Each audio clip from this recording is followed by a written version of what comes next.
이때 회종을 대표해서 최호규 장로님께서 기도하시겠습니다.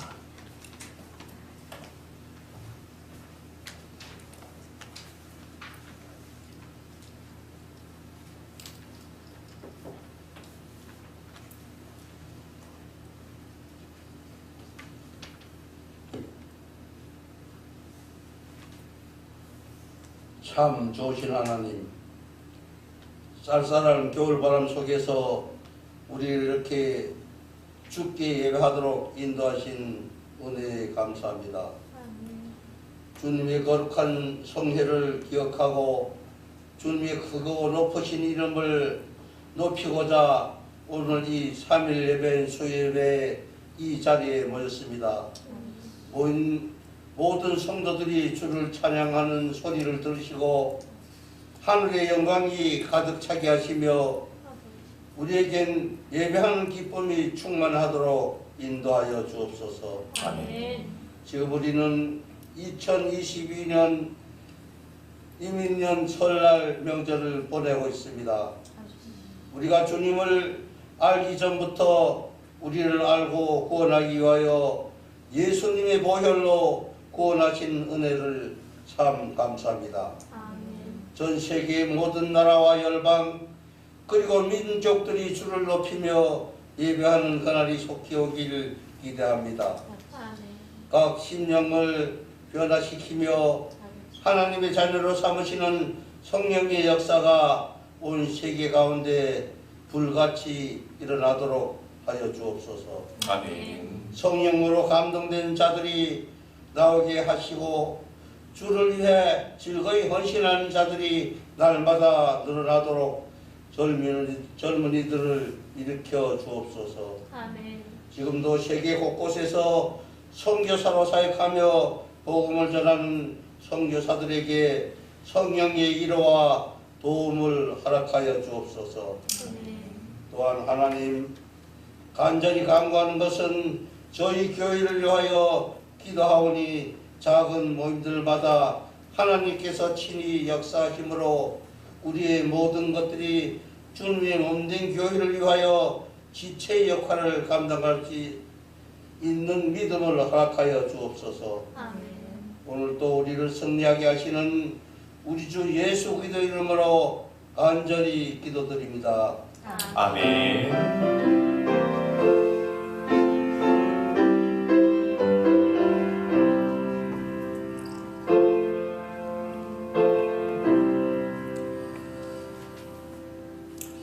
오늘 하나님께서 우리에게 주시는 말씀입니다. 고린도전서 3장 4절로 9절의 말씀입니다. 함께 봉독해 보십시다. 시작. 어떤 이는 말하되 나는 바울에게라 하고 다른 이는 나는 아볼로에게라 하니 너희가 육의 사람이 아니리요. 그런즉 아볼로는 무엇이며 바울은 무엇이냐. 그들은 주께서 각각 주신 대로 너희로 하여금 믿게 한 사역자들이니라. 나는 심었고 아볼로는 물을 주었으되 오직 하나님께서 자라나게 하셨나니 그런즉 심는 이나 물 주는 이는 아무것도 아니로되 오직 자라게 하시는 이는 하나님뿐이니라.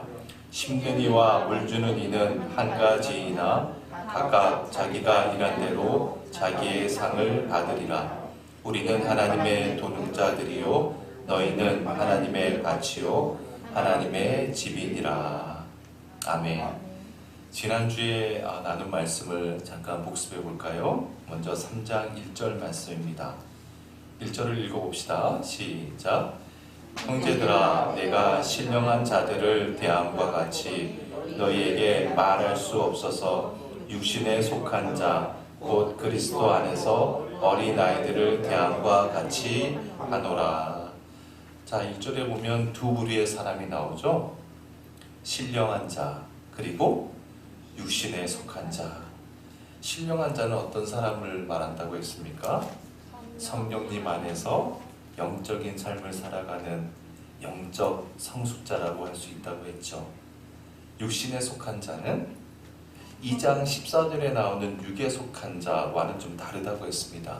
육에 속한 자는 아예 성령을 인정하지 않는 사람이라고 했죠. 그에 반해서 3장 1절에서 말하는 육신에 속한 자는 영을 부정하는 것이 아니라 성령을 알아요. 성령 안에 구원도 받았고 체험도 했습니다. 하지만 성령을 좇지 않고 자신의 욕망과 본능을 쫓아 살아가는 사람이라고 했습니다. 자, 그러니까 보십시오. 우리 교회 안에도 이러한 두 부류의 사람이 존재한다는 것입니다. 신령한 자로, 영적 성숙자로 살아가는 사람, 그와는 대조적으로 예수를 믿는다고 하면서도 성령보다는 자신의 욕망대로, 욕구대로 쫓아서 살아가는 육신에 속한 사람. 그래서 육신에 속한 자를 이렇게 풀어서 설명하고 있습니다. 1절 하반절에 보면 육신에 속한 자, 곧 그리스도 안에서 어린아이들을 대함과 같이 하노라. 육신에 속한 자는 머리로는 다 알아요. 지식적으로도 다 압니다. 하지만 성령을 쫓아 살아가지 않기 때문에 영적으로 볼 때 어린 나이 정도밖에 안 되는 사람이라는 것이죠. 그래서 바울은 고린도 교회 교인들을 향해서 육신에 속한 어린아이처럼 너희들을 대한다라고 밝히고 있는 겁니다. 2절 말씀 봅시다. 시작. 내가 너희를 젖으로 먹이고 밥으로 아니하였노니 이는 너희가 감당치 못하였음이거니와 지금도 못하리라. 자, 여기서 말하는 젖은 어린아이같이 유치한 신앙을 가진 사람들이 좋아하는 그런 신앙의 모습을 빗댄 표현이라고 할 수 있겠죠. 즉 1절에서 말하는 육신에 속한 자들이 추구하는 신앙의 행태를 꼬집고 있는 것입니다. 구체적으로 말하자면 이 젖이라고 하는 것은 구원과 관련된 귀에 듣기 좋은 말씀들, 그저 긍정적인 말씀들만 즐겨 듣는 신앙을 의미한다고 했습니다. 반면에 듣기 좋은 말씀이든 나를 질책하는 말씀이든 내 가슴을 후벼파는 책망과 비수가 되는 말씀이든 어떠한 말씀도 가감없이 듣는다면 그 사람은 밥을 먹는 신앙, 신령한 자라고 할 수 있겠죠. 여러분, 우리가 정말 영적으로 성숙한 신령한 그리스도인이 되기 위해서는 구원의 감격에만 머물러 있으면 안 된다고 했습니다. 구원받은 그리스도인으로서 그 수준을 유지하기 위해서, 그 수준에 맞는 삶을 살기 위해서 우리의 삶을 밥을 먹는 신앙으로 던져야 된다고 했습니다. 3절 말씀 봅시다. 시작. 너희는 아직도 육신에 속한 자로다. 너희 가운데 분쟁이 있으니 어찌 육신에 속하여 사람을 따라 행함이 아니리요. 자, 보세요. 젖만 먹고 밥을 먹지 아니하려고 하는 사람들의 가장 큰 특징은 자기 중심적이지 않습니까? 남을 생각하지 않거든요. 타인과 더불어 사는 의무를 소홀히 하는 사람들이다 보니까 그들의 삶 속에는 언제나 시기와 분쟁이 수반될 수밖에 없겠죠. 그래서 바울이 이야기하는 겁니다.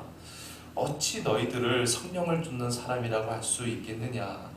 아직까지 너희에게 시기와 분쟁이 있으니 너희들은 육신을 쫓는 그리스도인이 아니냐. 근데 여기서 중요한 것은 이 시기와 분쟁의 순서라고 했습니다. 절대로 분쟁이 일어나고 시기하지 않아요. 시기하기 때문에 분쟁이 일어난다고 했습니다. 중요한 사실은 이 시기라고 하는 이 말의 어원이 중요하다고 그랬죠. 이 시기라고 하는 말의 뜻이 뭐라고 했습니까? 젤로스라고 하는 헬라어의 뜻이 뭐라고 했어요? 열심이라고 했죠. 열심. 열심 없는 사람은 시기도 안 한다고 했어요.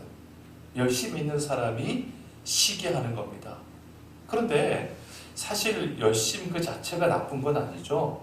중요한 건 그 열심이 누구를 위한 열심이냐가 중요하다고 했습니다. 내 기분을 위해서 열심을 내면 그건 반드시 분쟁으로 끝납니다. 그러나 하나님을 위해서 내가 열심을 낼 때 절제할 수도 있고요. 내 생명마저 던질 수 있는 것이죠. 또한 나를 부인해 가면서 열심을 낼 때 그 사람을 통해서 절대로 분쟁이 일어나지 않고 오히려 그를 통해서 하나가 되고 조화가 일어나고 일치가 일어나게 되는 것이죠. 자, 그러면 시기로 인해서 분쟁이 일어난 이 고린도 교회에 대체 어떠한 양상이 일어나고 있는지 4절이 이렇게 증언하고 있습니다. 4절 말씀 보십시다. 어떤 이는 말하되 나는 바울에게라 하고 다른 이는 나는 아볼로에게라 하니 너희가 육의 사람이 아니리요. 자, 여기에서 너희가 육의 사람이 아니리요 라고 하는 말은 너희가 육의 사람, 즉 짐승과 같아, 그런 말이 아니겠죠. 너희가 육을 쫓는 사람이 아니고 뭐겠느냐? 불신자들과 뭐가 다르겠느냐? 따라서 너희들은 성령을 쫓는 사람이 아니라 세상 사람들과 똑같은 육을 쫓는 사람임에 틀림이 없다. 그런 의미가 되겠죠.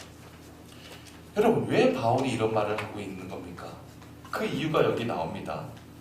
여기 보세요. 어떤 이는 말하되 뭐라고 해요? 나는 바울에게라.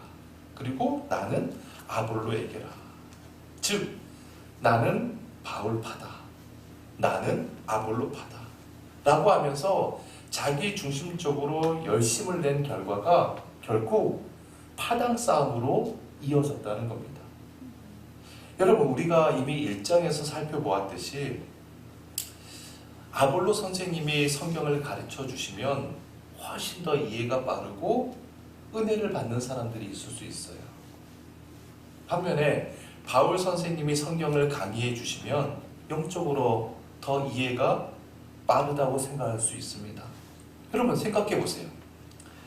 내가 존경하는 목사님, 존경하는 선생님이 따로 있을 수 있는 것 자연스러운 거 아닙니까? 예를 들어서 똑같은 성경 본문을 가지고 설교를 하는데 A교회 목사님의 설교의 설교의 말씀이 더 은혜가 될 수 있잖아요.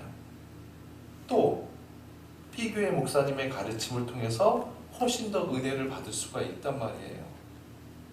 C교회에서 하는 그 설교가 더 특별한 은혜를 경험할 수 있는 겁니다.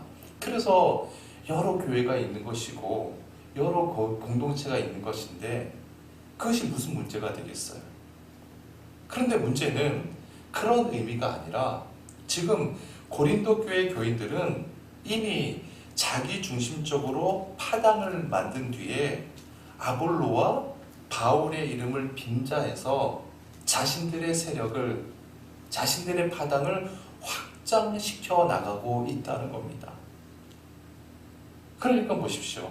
이들은 아볼로와 바울이 전한 예수 그리스도는 안중에도 없는 거예요.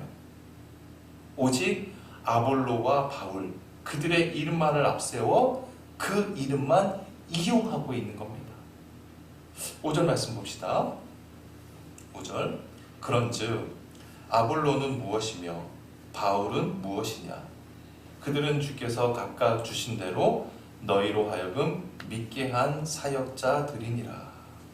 자, 여기서 그런즉 아볼로는 무엇이며 바울은 무엇이냐? 여기서 무엇 이렇게 되어 있는데 헬라 말로는 이 무엇이라는 말이 티스라고 되어 있어요.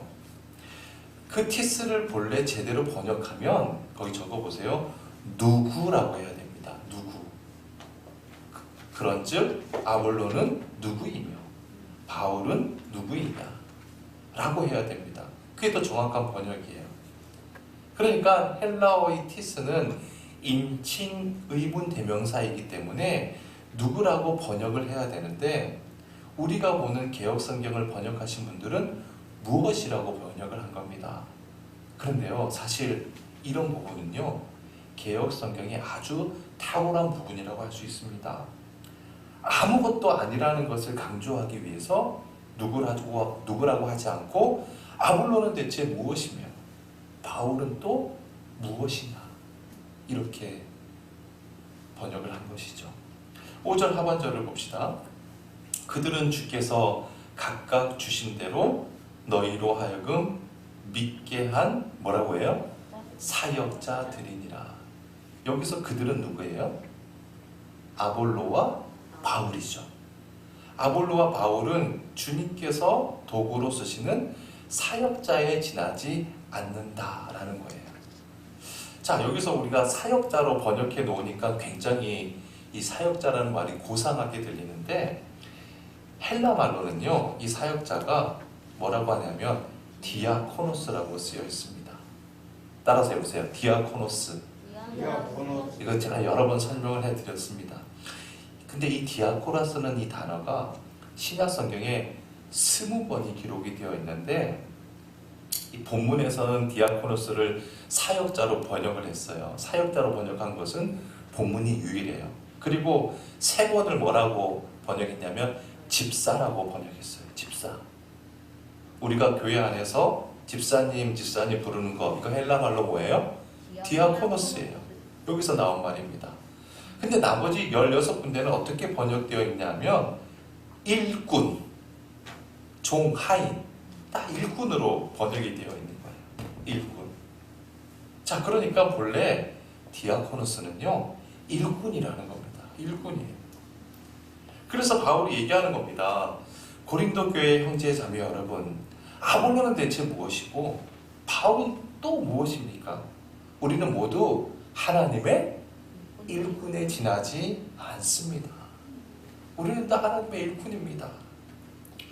근데 여러분, 여기서요, 이 디아코노스라는 단어가 얼마나 은혜스러운 단어인지 몰라요.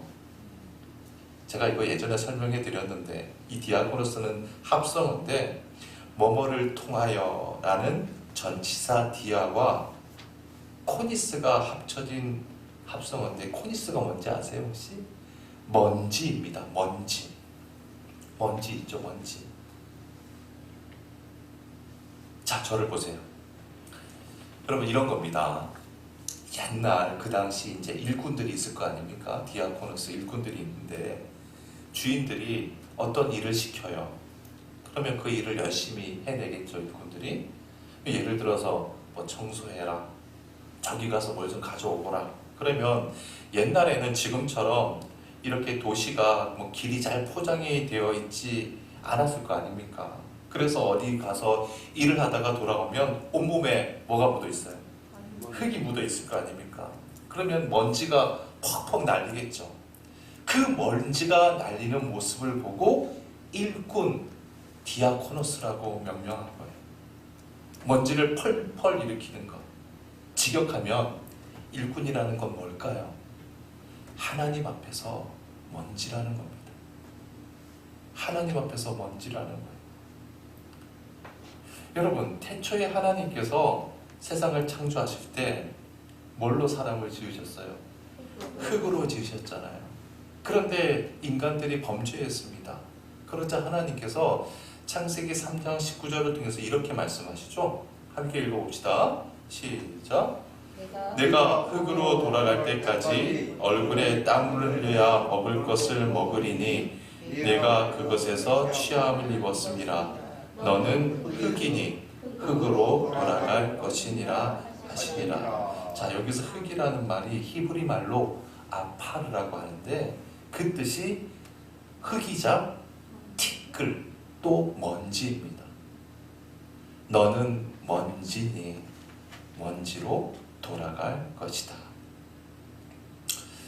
여러분, 우리가 오늘 이렇게 다들 뭐 그럴듯한 옷을 다 입고 뭐 화장도 했을 것이고 멋지게 있어도요, 수년 후면 또 수십 년 후면 우리는 모두 먼지로 다 끝나는 인생입니다.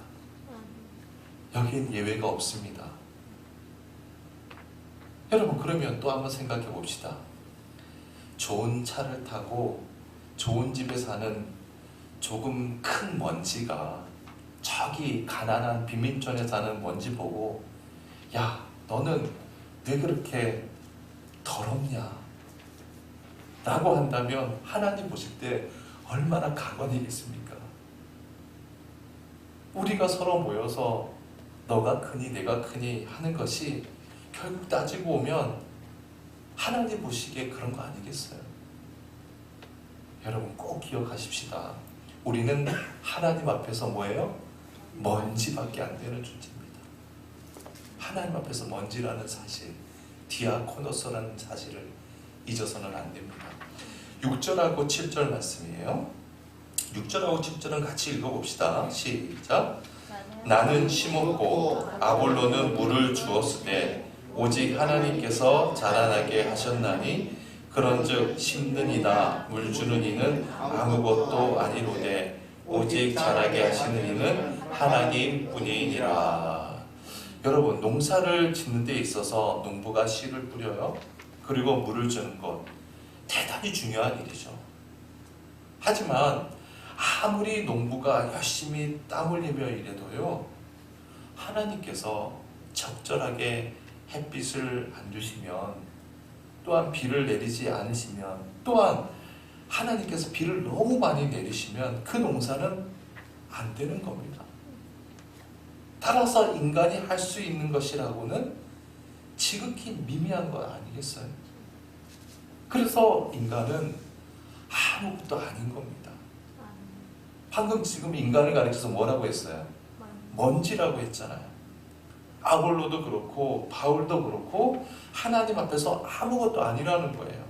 이 모든 일은 하나님께서 하시는 거라는 거예요.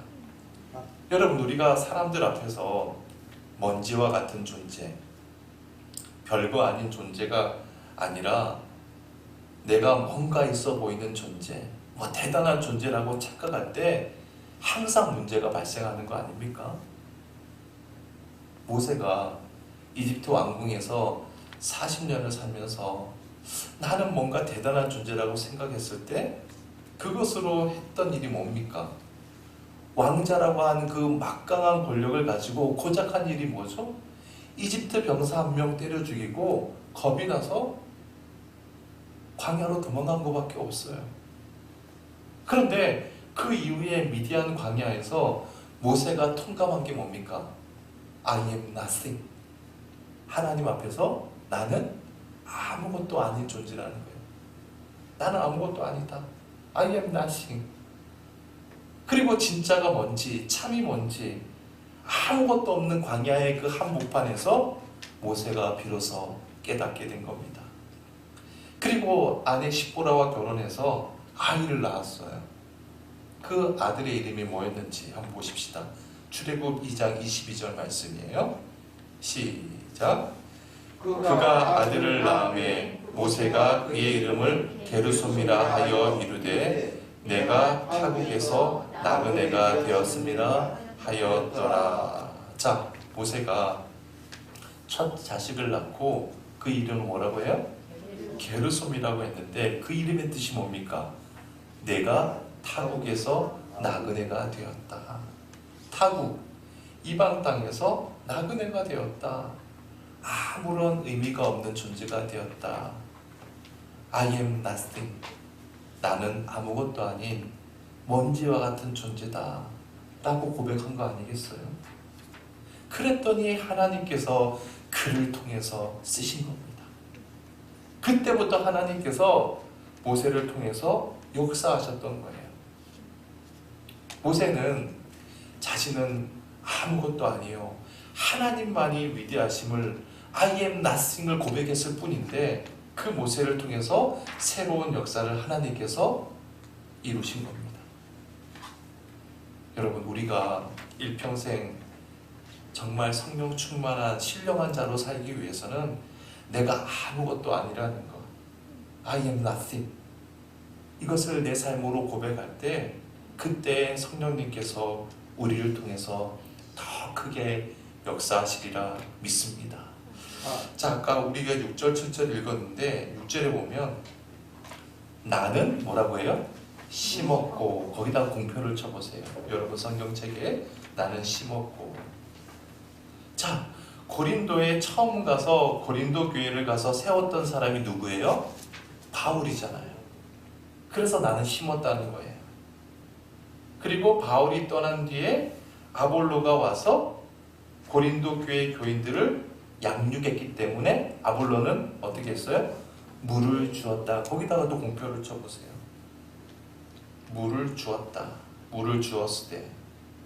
근데 여기 보면 나는 심었고 아볼로는 물을 주었을 때, 이것은 둘 다 시제가 과거형으로 쓰여졌습니다. 자, 그런데 또 잘 보세요. 하나님께서 어떻게 하셨어요? 자라나게. 거기도 공표를 쳐보세요. 이 자라나게의 시제는 헬라어 문법상 미완료형 시제예요. 미완료형. 헬라어에서 미완료형은요, 현재 진행형을 의미합니다. 그러니까 보세요. 바울은 몇 년 전에 가서 고린도 교회를 세웠을 뿐이고, 아볼로는 바울이 떠난 뒤에 그 교회에서 물을 주었을 뿐이에요. 그것은 다 과거의 단발성으로 다 끝난 겁니다. 중요한 것은 하나님께서는 오늘도 현재 진행형으로 자라가게 하신다는 거예요. 여러분, 정말 그렇습니다. 우리가 비록 미미하다 할지라도 우리가 이 조그만 공동체 속에서 이 세상을 향해서 진리를 심고요, 물을 뿌리고 나면 우리가 주님의 부르심을 받고 이 세상을 떠난 뒤에도 주님께서는 우리의 족적을 통해서 이 땅에 진리가 자라가게 하시는 겁니다. 우리는 그것을 소망하면서 정말 바른 교회를 일구어 가야 하는 것이죠. 8절 봅시다. 8절. 심는 이와 물 주는 이는 한 가지이나 각각 자기가 일한 대로 자기의 뭐를 받으리라? 상을 받으리라. 상에다가도 공표를 쳐보세요. 자, 여러분, 심는 이와 물 주는 이는 한 가지다. 이게 무슨 말일까요? 심는 일이나 물 주는 일이나 그 일의 중요성은 하나님 앞에서 다 똑같이 한 가지라는 거예요. 어느 것이 더 우월하고 어느 것이 열등할 수 없다는 것이죠. 심는 게 더 중요하고 물 주는 게 더 중요하다? 그런 게 아니라 똑같이 하나이지만 각각 자기의 일하는 대로 자기의 상을 받으리라. 여러분 보십시오.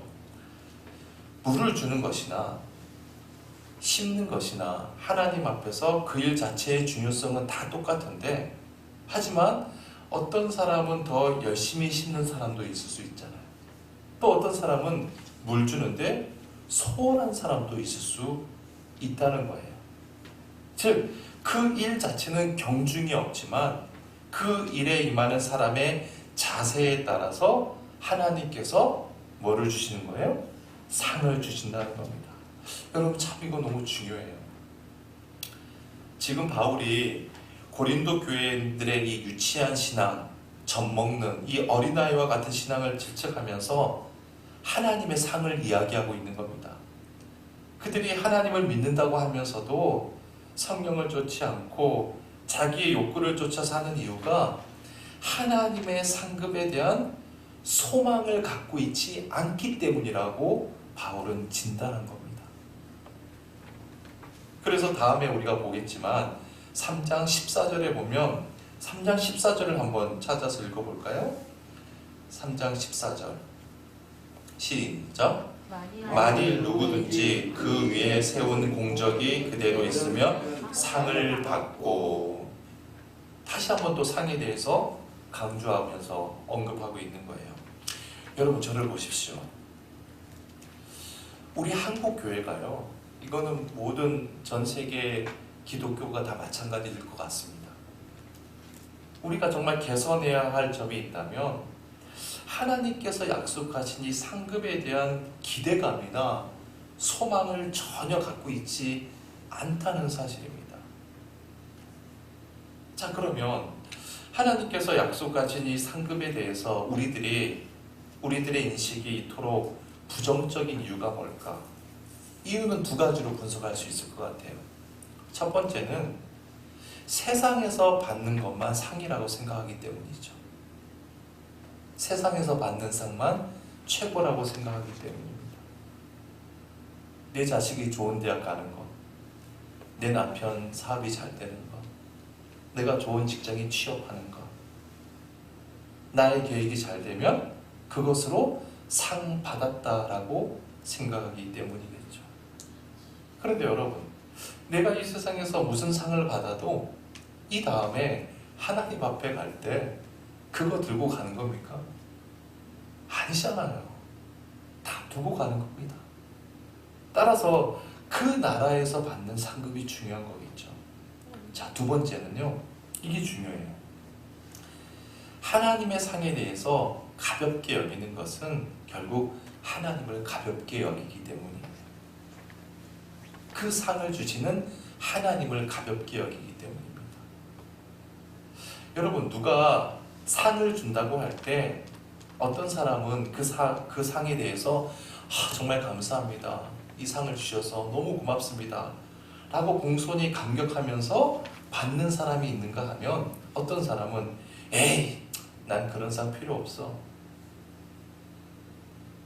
라고 한다면 그 차이는 뭘까요? 그 차이는 간단해요. 그 상을 주는 그 사람을 존경하는 사람은 그 상을 감사히 받는 겁니다. 반대로 상 주는 사람을 우습게 여기면 상 받는 자체가 가소로운 것이죠. 가령 제가요, 우리 이제 밑에 어린이집 있잖아요. 어린이집에 들어가서 4살, 5살 어린 꼬마 아이들이 저에게 이렇게 얘기한다고 생각해 봅시다. 아저씨, 노래 한 곡 멋지게 불러주시면 제가 상 드릴게요. 이렇게 얘기했다고 칩시다. 제가 그 아이들과 장난치기 위해서 노래는 부를 수 있겠지만 제가 정말 그 아이들이 주는 그 뭐 막대 사탕 같은 그 상을 받기 위해서 내가 뭐 열심히 노래할 이유가 있겠어요? 그럴 수 없잖아요. 그럴 필요도 그럴 가치도 없는 거예요. 여러분, 잘 생각해 보십시오. 왜 하나님께서 약속하시는 그 상을 동경하지 않습니까? 왜 그 상을 사모하지 않습니까? 그 이유는 간단하죠. 은연중에 여러분들이 하나님을 우습게 여기고 있기 때문 아니겠어요? 히브리서 기자가 히브리서 11장 6절을 통해서 이렇게 말씀하고 있죠. 제가 참 여러 번 인용한 말씀인데 히브리서 11장 6절 하반절 말씀입니다. 다 같이 시작.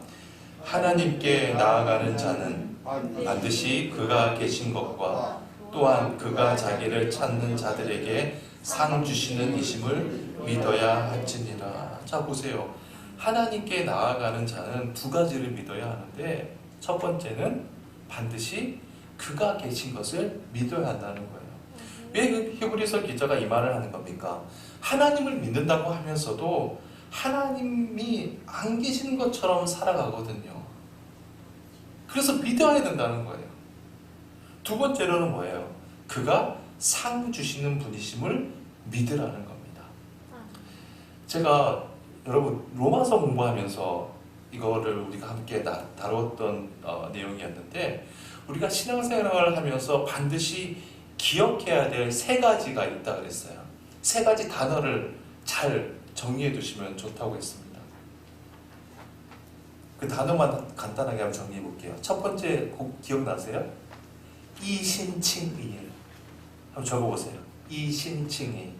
이신칭의가 뭡니까? 믿음으로 구원을 얻는 것이죠. 성도가 되기 위한 첫걸음이에요.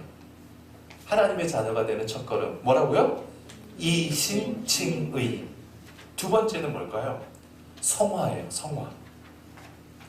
내가 구원 얻은 하나님의 자녀가 되었기 때문에 어떠한 삶을 살아야 돼요? 거룩한 삶을 살아야 된다는 겁니다. 두 번째는 뭐예요? 성화. 이신칭의 성화. 그리고 세 번째는 뭘까요? 방금 언급한 상급입니다. 상급. 하나님께서 약속하신 상급이 있다는 걸 믿으라는 거예요. 자, 3가지 다시 한번 시작. 이신칭의 성화, 상급. 이 3가지만 머릿속에 꼭 기억하고 삶으로 실천하면 얼마나 우리에게 큰 은혜가 되는지 모릅니다. 여러분, 그때에만 우리가 밥을 먹을 수 있는 거예요.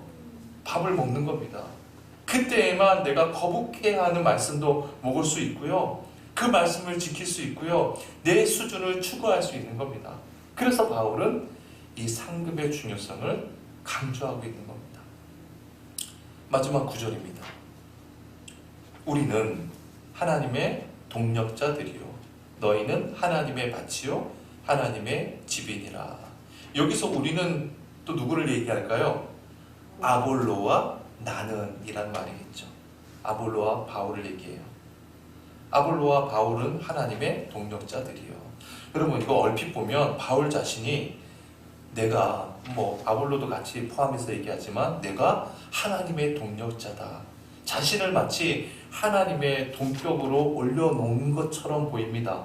그래서 굉장히 좀 시건방진 표현처럼 보여요. 그래서 오해의 소지도 있습니다. 그런데 원어를 보면 우리는 하나님의 동력자들이요가 아니라 정확히 번역을 하면 우리는 하나님의 일에 대한 동력자들이다 라고 되어 있어요. 우리는 뭐라고요? 하나님의 일에 대한 동력자들이다. 지금 바울은 아볼로와 나는 하나님의 일을 이루어가는데 둘 다 동력자다. 즉 누가 더 무엇 하냐, 열등하냐, 높냐, 낮냐 그런 게 아니라 우리는 똑같은 동력자다. 지금 이 말을 하고 있는 거예요. 아볼로와 나는 먼지와 같은 하나님의 일꾼으로 하나님을 위해서 일하는 똑같은 동력자일 뿐이다. 그리고 너희는 뭐라고 되어 있어요? 너희는 하나님의 밭이요 하나님의 집이다. 여러분 밭이 뭐예요? 밭은 농부가 무슨 씨를 뿌리든지 그 열매를 소출해 주잖아요. 그게 그 밭의 가장 큰 역할입니다. 그런데 더 중요한 게 있어요. 밭은요 농부가 무엇을 뿌리든지 밭은요 거부하지 않습니다. 나는 콩을 받고 싶은데 당신 왜 자꾸 팥을 뿌립니까? 라고 원망하지 않아요. 무엇을 뿌리든 밭은 다 수용해 줍니다. 다 받아줍니다. 그게 밭의 특징이에요. 자, 그러면 여기서 너는 하나님의 밭이다 라고 하는 이 말의 의미가 뭘까요? 젖만 먹으려고 하지 말고 밥도 먹어야 한다는 거예요. 하나님의 말씀이 총 몇 권입니까? 66권 아닙니까? 65권이 아니잖아요. 66권을 다 먹을 수 있어야 한다는 거예요. 그래야 너는 진정한 하나님의 밭이 될 수 있다는 거예요. 두 번째로는 뭐죠? 하나님의 집이다. 여러분, 내가 아무리 비싸게 집을 짓고요, 대리석으로 이루어진 집을 샀다 할지라도 그 집 자체가 집 주인인 것은 아니잖아요. 집 주인은 그 집 속에 사는 사람이 주인이 되는 거예요. 또한 집 주인은요, 자기 마음대로 집을 개조할 수도 있습니다. 아무리 집이 거부해도 이 벽이 필요 없다라고 하면 뜯어낼 수도 있고요. 마음대로 리모델링 할 수 있어요. 그게 집주인의 권한입니다. 그러면 하나님의 집이다. 이건 무슨 의미일까요? 너희는 하나님을 주인으로 모시고 하나님 앞에서 철저하게 다루어지라는 겁니다. 바꾸어 말하면 먹기에 불편하더라도 젖만 먹지 말고 좀 딱딱하더라도 힘들어도 밥을 먹어야 한다. 더 이상 유치한 수준, 젖 먹는 수준, 미숙한 수준에 머물지 말고 밥 먹는 신령한 그리스도인이 되라. 여러분, 그런데요, 이 구절 말씀을 읽다 보면 정말 은혜로울 수밖에 없는 것은요, 구절 말씀을 다시 주의 깊게 보세요. 제가 다시 읽어볼게요. 우리는 하나님의 동력자들이요 너희는 하나님의 밭이 될 것이다. 그 말이 아니죠. 너희들은 밭이 될 것이다. 그 말이 아니라 너희는 하나님의 밭이요 하나님의 집이다 라고 해요. 바울은 또다시 현재형 시제를 쓰고 있는 겁니다. 지금 고린도 교회 교인들은요 그렇게 살고 있지 않잖아요. 그런데도 바울은 다시 현재형으로 얘들아 너희들은 하나님의 바치지 않니? 너희들은 하나님의 집이지 않니? 그런데 왜 지금 그렇게 살고 있니? 그들의 바탕을 부정하는 것이 아니라 그들의 바탕을 인정하면서 그들이 나아가야 될 그 길을 현재형으로 이야기해주고 격려해주고 있는 것이죠. 자, 오늘 우리가 본 것을 한마디로 결론을 내린다면 하나님께서 주신 이 신분에 더 이상 안주하지 말라는 겁니다. 그리고 그 수준에 걸맞는, 그 신분에 걸맞는 수준의 삶을 추구하라는 것이죠. 즉 듣기 좋은 말만 선별해서 듣지 말고 이제부터 듣기 싫더라도 불편한 말씀이라 할지라도 하나님의 모든 말씀을 너가 듣고 행해야 한다라는 겁니다. 사랑하는 여러분, 아무쪼록 우리가 정말 성령 충만한 신령한 자로서 밥을 먹기 위해서 하나님께서 주신 그 신분에 걸맞는 수준을 추구해 간다고 하면 우리가 이 세상을 떠난 뒤에도 하나님께서는 우리 교회를 통해서 또한 우리의 그의 삶의 족적을 통해서 인류 역사 속에서 현재 진행형으로 역사하시리라 믿습니다. 찬송가 207장 함께 부르십시다.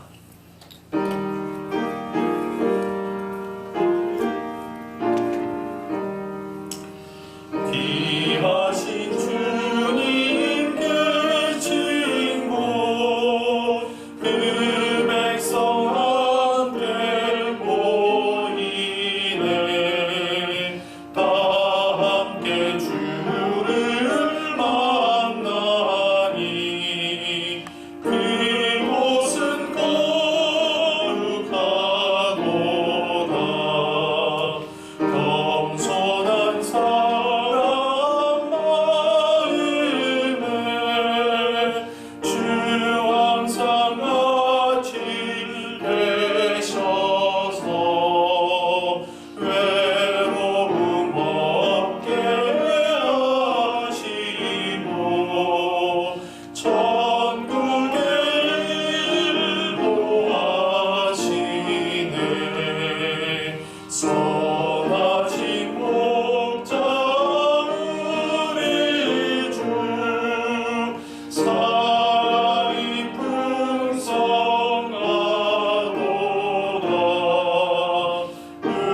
우리가 기다리오니 위로해 주시옵소서 그 거룩하신 주 앞에 간절히 기도드리니 어두운 눈 즉시 밝아져 큰 영광 보게 하소서. 아멘. 사랑의 하나님, 우리는 여전히 미숙하고 밥 먹기를 주저하며 불편함에도 불구하고 우리를 향해 현재형으로 너희는 나의 밭이다, 나의 집이다 라고 인정해 주셔서 정말 감사합니다. 또한 하나님 아버지께서는 현재 진행형으로 우리들을 자라나게 해주심을 일깨워 주심도 감사드립니다. 주님, 성령 안에서 주님의 말씀을 온전히 먹는 자들이 되게 도와주옵소서. 하나님께서 우리에게 주신 이 멋진 신분에 걸맞는 그 수준의 삶을 날마다 살아가게 도와주옵소서. 이제 젖을 떼고 진리의 밥을 먹는 신령한 자로 살아갈 수 있도록 도와주옵소서.